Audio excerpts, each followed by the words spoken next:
Okay, what's up, everybody? I'm back for another presentation for you. By the way, I kind of like this instrumental. It's called the Calm Trap instrumental. It's from a guy named Cyrov. He makes some banging beats, man. I always like to listen to his beats on YouTube. As a matter of fact, I was thinking about I'm not even gonna say that. Maybe record something on one of his beats for non-commercial purposes. By the way, I figured I might as well just throw that out there. But I definitely like Cyrov. He definitely got some nice beats to listen to. So what I want to do is I want to continue on my top 8 movie list. You guys remember I started off talking about my top 8 movies. I started off with 4 in the last video. I talked about the Malcolm X movie with Denzel Washington. I discussed the Sunset Park with Rhea Perlman and Antoine Tanner in that one. I also discussed Star Wars Episode 1, The Phantom Menace, with featuring Liam Neeson and Natalie Portman. And then I also had rounded it off by The Paid in Full, which was loaded with talent, with Wood Harris, Mekhi Phifer, and my boy Cameron from Dipset. So today I want to round off that list. So remember, I was trying to do the list in order from earliest release to most recent. So the next one I got on my list would be the Gran Torino. The Gran Torino. If you guys remember, that came out about 11 years ago, starring, I forgot his name. I can't think of his name right now. I cannot think of the guy's name, but I'm pretty sure I'll think of it at the end of the video. It's just going to come to me just like that. He was the character was Walt Kowalski. He was an ex-Korean War vet, and he moves into this neighborhood, and he's dealing with some personal issues, some personal demons within himself, and he actually kind of helps a young Asian kid from getting involved in this neighborhood street gang. And it's a very intense movie. It's actually considered like a drama thriller type movie there. So it's killing me that I can't think of the main character's name, because he's been in the movie game for decades. I'm talking about maybe 50 years. Clint Eastwood, there it is. Clint Eastwood was the main star in that movie. I can't think of anybody else that was starring in that movie, but Clint Eastwood had a major performance in there. So I got that on my top 8 list. Another movie that I got on my top 8 list would be To Save a Life. To Save a Life. Crazy thing is that I don't know any of the actors or actresses that played in that movie, because they were all small time indie film. It's like a Christian / indie film. Oops, I got the wrong beat playing.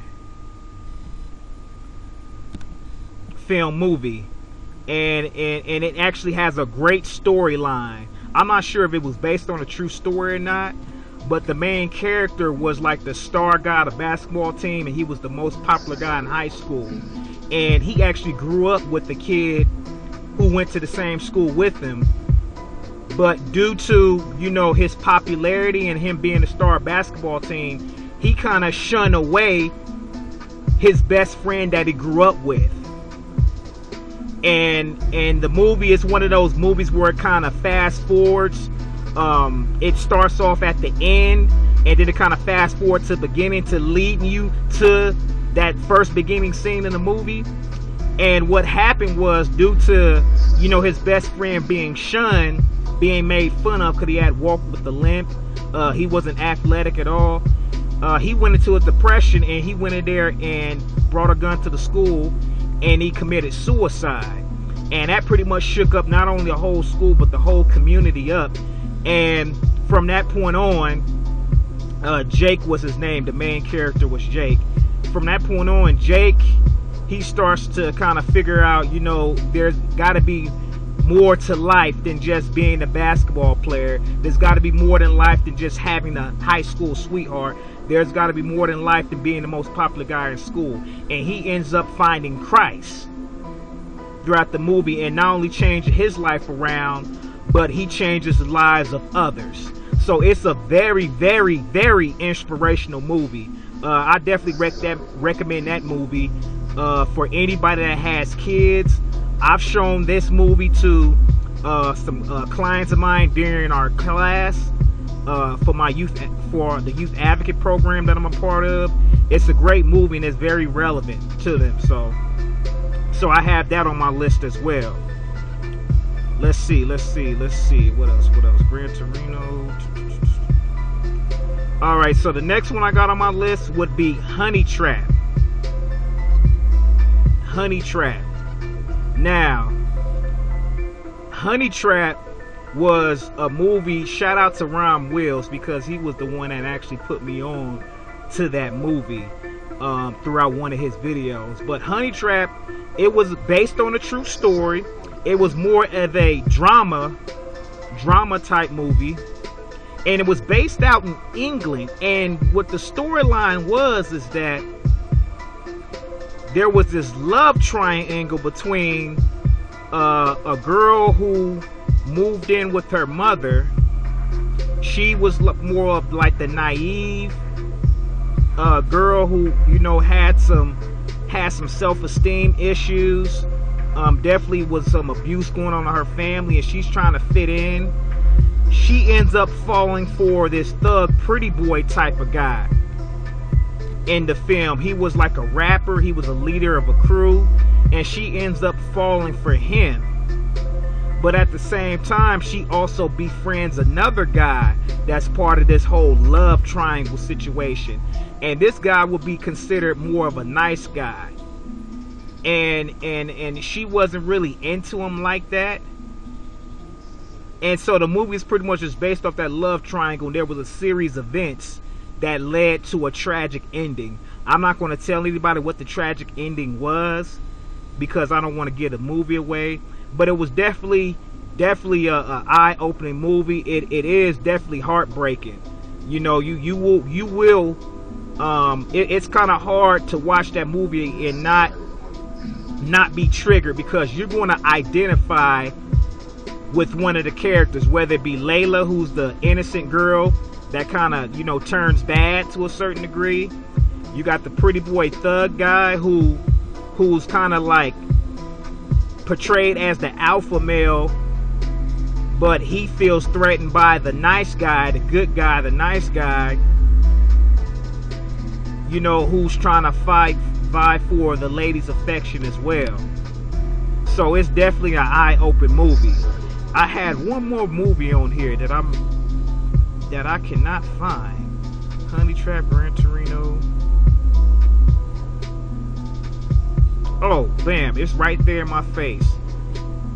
How can I forget? Too Fast, Too Furious. Too Fast, Too Furious. That movie came out in 2003. If y'all remember, that was a summertime blockbuster right there. That was a summertime blockbuster. Definitely has some heavy hitters in there regarding the actors. You had Paul Walker. You had Ludacris. You had who else? You had Eva Mendes. You had Tyrese in there. You had Jen, who was on 106 & Park's freestyle battle rappers. You had Jen in there, just loaded with talent, man. And then, like I said, it was a blockbuster movie. It was all about how, you know, you had this ex-cop. He ends up linking up with, I guess, an old friend of his in Miami. And together they team up with the FBI, and they tag team to end up taking down these drug dealers. Very action-packed, live action, a lot of cool stuff in there. It's definitely a thriller movie.